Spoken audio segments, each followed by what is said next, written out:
ඔන්න ඉතින් එක්තරා නගරයක පුංචි පවුලක් ජීවත් වුණා.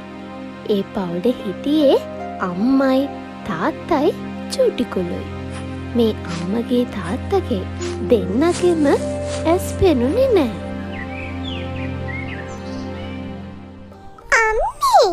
අම්මේ අද අපි මොනවද කන්නේ? මගේ චූටිකුලට බඩගිනීද? අනේ පුතේ ගෙදර කන්න මොකුත් නැනේ. අනේ මගේ චූටි පුතාව බඩගින්නේ තියන්න උනානේ මට. ඉන්නකෝ අම්මේ මං කන්න දෙයක් හොයාගෙන එන්නම්කෝ. පොඩ්ඩක් ඉන්න අම්මේ. ඉතින් චූටිකුලු එහෙම හිතලා ගෙදරින් එළියට බැහැලා ගියත් කෑම හොයාගන්න විදිහක් ගැන එයාට අදහසක් තිබුණේ නෑ. ඉතින් ඒ ගැන කල්පනා කර කර පාරේ ඇවිදන් යද්දී හඳුනෝ මොකද්ද මේ එන කුණු කඳ? අර ලොකු මුදලාලි අර මීයක් මැරලා නේද? අර බලන්න. දන්නවද හඳුනා? ඔය මී කුණ වුණත් දියුණු වෙන මිනිස්සෙකුට හොඳ තෝම ඇති.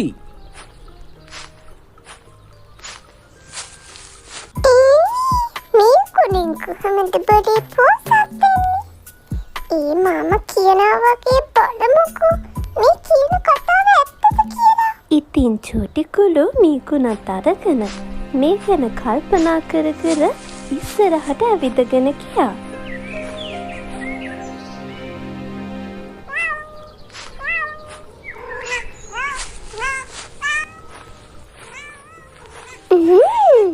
අර ඉන්නේ පෝස් පැටියේ නේද?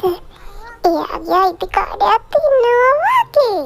මාමී පෝස් පැටියා බඩගින්නේ වගේ නේද? ඔව් කොල්ලෝ. ඇයි කණ්ඩ දෙන්න දෙයක් තියනවද?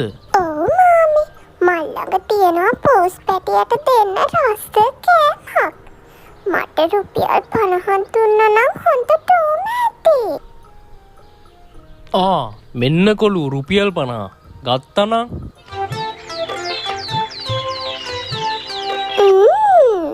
මන් දැන් මොකද මේ රුපියල් 50න් කරන්නේ? හොඳ අදහසක් ආවා. මේකෙන් කිතුල් හකුරු ටිකක් ගන්න ඕනේ. ඉතින් චූටිකුලු රුපියල් 50කම කිතුල් හකුරු ගත්තා. ඒ අරන් මල් උයනක් ළඟට ගියා. මාමී මල් ළඟ කිතුල් හකුරුයි සීතල වතුරයි තියෙනවා. බොනවද?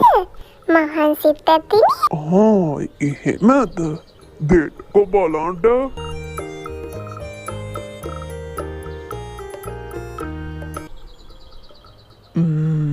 කිතුල් හකුරු නම් හරි රසයි කොළුවෝ. කීයද චූටි කොළුවෝ ගාන? සල්ලි එපා මාමී. ඉතින් චූටිකුලු එක්ක මල්කාරයා යාළු වුණා. එහෙනම් චූටි කොළුවෝ මේ වත්තෙන් ඕන තරමක් මල් කඩා ගන්නකෝ. අනේ මාමට පින් සිද්ධ වෙනවා.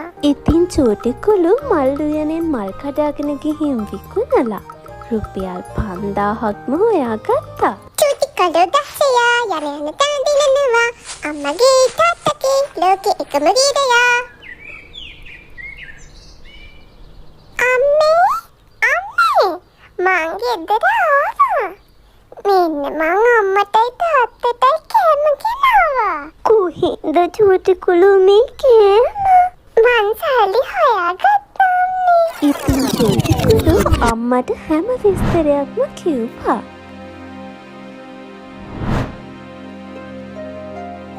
මල් ළඟ තව රුපියල් 4000ක්ම ඉතුරුයි අම්මේ. අපි ඒකෙන් මොකද කරන්නේ? මගේ චූටිකුලු ගිහින් අපරම් මාමගේ එළවලු කොටුවෙන් එළවලු අරන් එන්නකෝ. අපි ඒවා ගමේ පොලේ විකුණමු.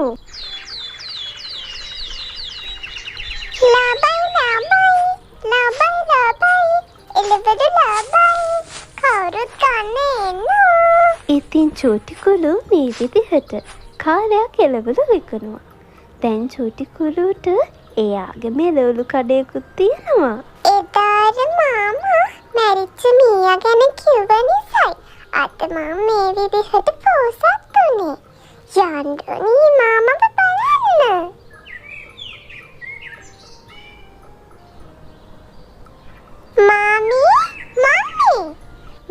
කිව්වා වගේම මම මීයව විකුණන පෝසත් එක්කලා. චූටි කුළු ලොකු මුදලාලිට සේරම විස්තරේ කිව්වා. ඉතින් ලොකු මුදලාලිට හරිම පුදුමයි. ඒ වගේම හරි සතුටුයි. මෙන්න මාමේ මම මාමට තෑග්ගක් ගෙනාවා. මාමා නිසා තමයි අම්මයි තාත්තයි මයි සතුටින් ඉන්නේ. ඉතින් එදා ඉඳන් චූටි කුළුයි අම්මයි තාත්තයි හරි සතුටින් හිටියා. ඉතින් දරුවනේ උත්සාහය තියෙනවා නම් ඕන කෙනෙක්ට ඕනම දෙයක් කරන්න පුළුවන්. ඉගෙන ගන්න ඕනත් සල්ලි හොයන්න ඕනත් උත්සාහය තමයි ඕනේ. ඒ වගේම චූටි කුළු වගේම මුල අමතක නොකර තමන්ට උදව් කරපු අයවත් මතක තියාගන්න පුරුදු වෙන්න. තවත් මේ වගේම ලස්සන කාටුන් බලන්න channel එක subscribe කරලා අපිත් එක්ක දිගටම රැඳිලා ඉන්න. ඒ වගේම වීඩියෝ එක ලස්සනයි නම් like එකක් දාන්නත් අමතක කරන්න එපා.